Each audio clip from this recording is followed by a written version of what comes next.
Sabe aquele modelo econômico de usar e jogar fora que a gente conhece tão bem? Pois é, o Brasil está se preparando para uma virada de chave, uma das transformações mais ousadas do mundo. Hoje, a gente vai mergulhar no plano detalhado do país para construir uma economia circular. E olha, essa é uma estratégia que pode acabar servindo de exemplo para o resto do planeta. Bora lá entender isso? Mas, para entender a solução, primeiro a gente precisa encarar o problema de frente, né? A nossa economia hoje funciona quase como uma esteira rolante que nunca para.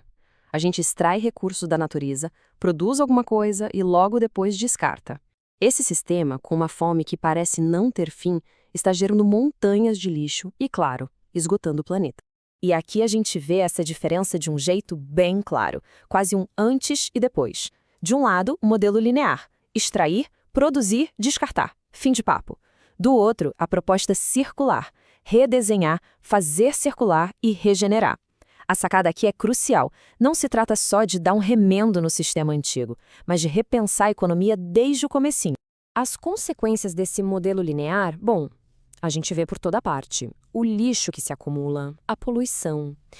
Tudo isso levou ao que a ONU hoje chama de 3 grandes crises planetárias. E elas estão totalmente conectadas, uma empurrando a outra, que nem um efeito dominó. Isso só mostra que o sistema atual simplesmente não se sustenta mais. E aqui estão elas, as 3 crises: as mudanças climáticas, a perda da natureza e da biodiversidade e, claro, a montanha crescente de poluição e lixo. Juntas, elas mandam um recado bem direto: continuar nesse caminho não é mais uma opção, nem para o meio ambiente, nem para a nossa própria prosperidade. Então, se o modelo atual parece estar com os dias contados, qual é a alternativa? Bom, a resposta está em uma visão completamente nova, uma que foi projetada para funcionar de verdade no longo prazo. Quando a gente fala em economia circular, a primeira coisa que vem na cabeça de muita gente é reciclagem, certo? Mas olha, a ideia vai muito, mas muito além disso. Pensa, por exemplo, num celular que já é projetado para ser facilmente consertado, para ter suas peças atualizadas em vez de ser jogado fora. É sobre repensar todo o ciclo de vida de um produto, para manter o valor dele sempre circulando. A ideia central, no fundo, é responder uma pergunta simples: como a gente pode continuar a crescer e a prosperar sem precisar consumir cada vez mais os recursos do planeta? A definição mais formal chama isso de desassociar a atividade econômica do consumo de recursos finitos. O segredo é exatamente esse: manter o valor dos materiais sempre girando dentro do sistema. E tudo isso se sustenta em 3 princípios que são a base de tudo. Primeiro, eliminar o lixo e a poluição desde o começo, lá no projeto. Segundo, manter os produtos e os materiais em uso pelo maior tempo possível, sempre no seu valor máximo.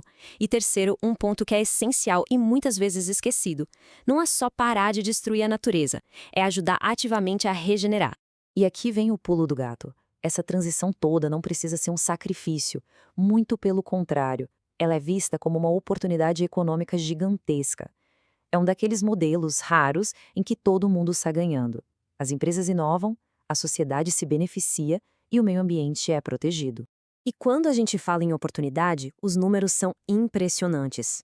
A estimativa é de que quase 9 milhões de novos empregos formais podem ser criados na América Latina e no Caribe. Isso significa novas carreiras em áreas como reparo, remanufatura, bioeconomia, além de deixar o país menos dependente de materiais importados e dar um gás enorme para a inovação. Para conseguir aproveitar todos estes benefícios, o Brasil decidiu sair da teoria e partir para a prática. Foi desenvolvida uma estratégia nacional e um plano de ação bem detalhado para a próxima década. E esse aqui é o coração da estratégia, o Plano Nacional de Economia Circular, o PLANEC. Ele é basicamente um mapa do caminho do Brasil até 2034. E o que o torna tão especial é o jeito como foi criado. Não foi numa sala fechada em Brasília, mas com a participação de milhares de pessoas de todo o país. Para ter uma ideia, durante a consulta pública, o plano recebeu mais de 1.600 contribuições. É um nível de engajamento que mostra o quanto esse tema é considerado vital para o futuro do país. E este gráfico ajuda a gente a ver quem são essas vozes. Olha só a maior fatia. 44% das contribuições vieram de cidadãos comuns, pessoas físicas. Logo em seguida, com 1/3 das sugestões, veio o setor privado.